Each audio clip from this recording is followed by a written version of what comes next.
자, 파라미터 뮤가 궁금한데 뮤를 알고 싶어서 우리가 계산하는 게 뭔가요? 스태티스틱이 x바란 말이죠.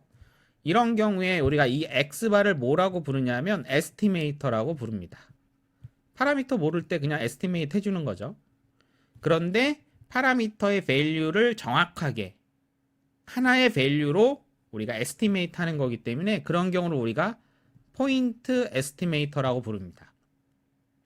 마찬가지로 뭔가요? 시그마를 에스티메이트 하기 위한 포인트 에스티메이터는 S가 될 거고요. 라지 P, 파퓰레이션 프로포션을 에스티메이트 하기 위한 포인트 에스티메이터는 P 해시 될 거란 말이죠. 그런데 생각을 해보세요. 우리가 어떻게 파라미터의 밸류를 정확하게 맞출 수 있겠어요? 정확하게 맞춘다라는 것은 말이 안 되죠.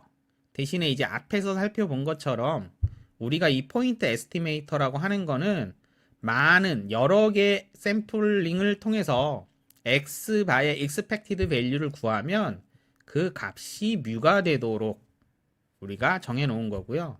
마찬가지로 샘플 스탠다드 디비에이션 s를 여러 번의 샘플링을 통해서 계속 반복적으로 구할 수 있는 모든 경우를 다 계산했을 때 그것들의 expected value가 시그마가 되도록 우리가 정해놓은 거고요.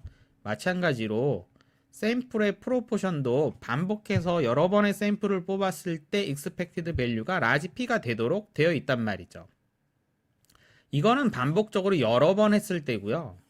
실제로 우리가 뽑은 샘플은 몇 개 있어요? 한 번 뽑는 거죠. 뭐 n이 100이면 100개짜리 샘플을 딱 한 번 뽑기 때문에 x바가 몇 개 있어요? 한 개가 있죠. 딱 하나의 x바 값이 있는데 그게 정말 정확하게 뮤 값이랑 같을 거냐라는 거죠. 이게 맞겠습니까?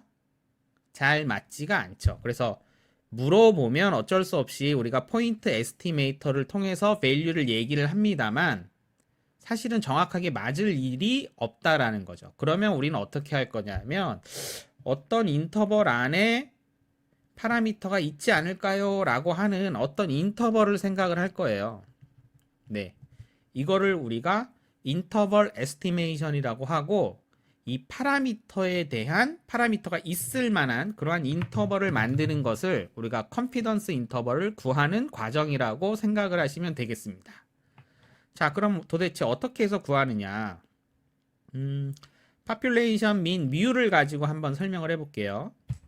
자, 일단은 우리가 알고 있는 거는 x바의 디스트리뷰션은 이렇게 노멀이 된다라는 걸 알고 있고요. 센터는 뮤가 되고요. 스탠다드 디비에이션은 루트 n분의 시그마가 되는 것을 알고 있습니다.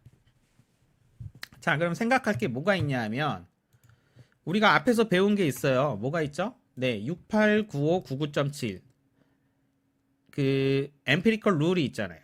그렇기 때문에 예를 들어서 지금처럼 민을 기준으로 플러스 마이너스 1 스탠다드 디비에이션 범위 안에 들어갈 확률은 우리가 샘플을 뽑았을 때 x바를 계산하면 이것이 뮤를 기준으로 플러스 마이너스 1 스탠다드 디비에이션 스탠다드 디비에이션 값은 지금 루트 n분의 시그마고요. 이 안에 들어올 확률이 얼마인가요? 네, 68%인 거 알고 있고요. 플러스 마이너스 2 스탠다드 디비에이션에 들어올 확률은 95%인 거 알고 있고요. 플러스 마이너스 3 스탠다드 디비에이션 안에 들어갈 확률은 99.7%인 걸 이미 알고 있잖아요. 이해되시죠? 네. 자, 그런데 우리가 샘플을 뽑으면 우리가 실제로 내 눈에 보이는 값은 이 중에 뭐밖에 없나요? 네, x바밖에 없어요. 그쵸? 그러면 이제 우리가 생각을 해보면 95%의 확률로 x바가 제일 작게 나올 수 있는 것은 이 왼쪽이고요. 레프트 바운드가 되고 가장 크게 나올 수 있는 건 오른쪽이 되는 거죠. 자, 그럼 이 경우에 생각을 해보면 네, 95%를 가지고 생각을 해보면요. 자, x바를 기준으로 x바가 제일 작게 나올 때가 언제라고요? 제일 작게 나올 때 그때는 뮤 마이너스 네 루트 n분의 시그마인데 플러스 마이너스 2 스탠다드 디비에이션이니까 이렇게 될 거란 말이죠. 가장 클 때는 언젠가요? x바가 네 오른쪽에 올 수 있는 거는 뮤 플러스 2 곱하기 루트 n분의 시그마가 되는 거죠. 근데 생각을 해보세요. 실제로 우리가 여기에서 알고 있는 건 무슨 값밖에 없어요? x바밖에 없어요. 우리가 뭐가 궁금해서 지금 이런 걸 생각을 해보고 있는 거죠? 실제로 궁금한 건 뮤예요. 네. 자, 그럼 뮤를 기준으로 한번 써보자라는 거죠. 자, 뮤를 기준으로 쓰게 되면 이때는 뮤가 어떻게 됩니까? 네. x바 로우니까 l이라고만 쓸게요. 플러스 2 곱하기 루트 n분의 시그마가 되는 거고, 이때는 뮤가 어떻게 되나요? x바 어퍼라고 쓰니까 u라고 쓰겠습니다. u가 되면 x바 마이너스 2 곱하기 루트 n분의 시그마가 될 수 있는 거죠. 지금 보니까 뭐가 나왔어요? 뮤가 나올 수 있는 이쪽이 이번엔 반대로 어퍼 바운드가 되는 거고, 네, 이쪽이 바로 반대로 로우 바운드가 되는 거죠.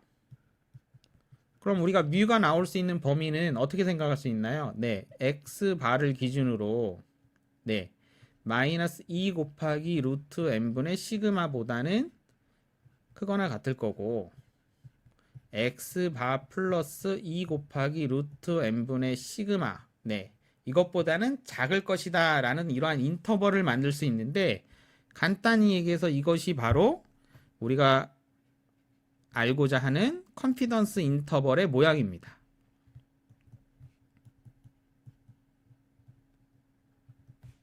자, 이거를 우리가 간단하게 나타내면 x바라는 거 뭔가요? 네, 파퓰레이션 파라미터 뮤에 해당되는 스태티스틱이고요. 자, 그 다음에 뭐가 있나요? 마이너스도 있고 플러스도 있으니까 그냥 플러스 마이너스 쓰시면 되고, 그 다음에 요 뒤에 곱해진 부분, 네, 이거는 우리가 알고 있죠. 뭐죠? 네, 스탠다드 디비에이션이고요. 그 앞에 곱해지는 요런 2에 해당되는 숫자가 있는데, 이거는 지금 생각을 해보면 뭐랑 관련이 있죠? 네, 68%냐 95%냐 99.7%냐에 따라서 이 앞에 곱해지는 숫자가 바뀌잖아요. 네, 이것을 우리가 크리티컬 밸류라고 부릅니다. 네, 이걸 뭐라고 부른다고요? 크리티컬 밸류. 네, 자, 그러면 끝났어요. 네, 컨피던스 인터벌은 뭐냐 하면 이거예요. 스태티스틱 플러스 마이너스 크리티컬 밸류 곱하기 스탠다드 디비에이션으로 나타내는 게 컨피던스 인터벌입니다. 자, 위에 써져 있는 건 뭔가요? 우리가 뭐가 궁금해서 만든 거라 그랬죠? 파퓰레이션 파라미터가 뮤일 때 만든 거고요. 자, 만약에 내가 궁금한 게 이번에는 파퓰레이션의 프로포션 라지 P가 궁금하다. 네, 라지 P가 궁금하다. 그럴 때는 우리가 어떻게 해주셔야 됩니까? 네, 그냥 이 공식대로 쓰시면 돼요. 파퓰레이션 파라미터 라지 P에 해당되는 스태티스틱이 뭔가요? P 해시죠. 네, 그 다음 플러스 마이너스 해주시고요. 크리티컬 밸류, 이거는 조금 이따 설명할 거니까 이제 우리가 이제 써주면 되는 거고요. 곱하기 파퓰레이션 파라미터 P에 해당되는 스태티스틱이 P 해시인데, 요 P 해시에 해당되는 스탠다드 디비에이션 식이 뭐였죠? 모르시면 포뮬라를 보고 찾으셔야 되고요. 알고 있으면 이 정도는 그냥 쓰면 되죠. 뭐였죠? n분의 p 1-p 전체 루트 씌운 거였죠. 네, 이렇게 써주면 됩니다. 간단하죠? 컨피던스 인터벌은 뭐다? 스태티스틱 플러스 마이너스 크리티컬 밸류 곱하기 스탠다드 디비에이션. 스태티스틱은 내가 궁금한 파라미터에 해당되는 스태티스틱. 스탠다드 디비에이션은 뭐예요? 그 스태티스틱에 해당되는 스탠다드 디비에이션. 크리티컬 밸류는 뭡니까? 네, 간단하게 얘기하자면 여기에 써 있는 68, 95, 99.7%에 해당되는 그러한 숫자를 적어주면 되는 거죠. 뭐 간단하게 하면 95%면 2가 될 거고요. 일단 살펴보면 99.7이라면 만약에 그런 경우라면 3으로 바뀌겠죠. 그래서 요 해당되는 숫자가 크리티컬 밸류입니다. 자, 일단 감이 오시나요? 네, 일단 여기까지 이해를 하시면 되겠고요.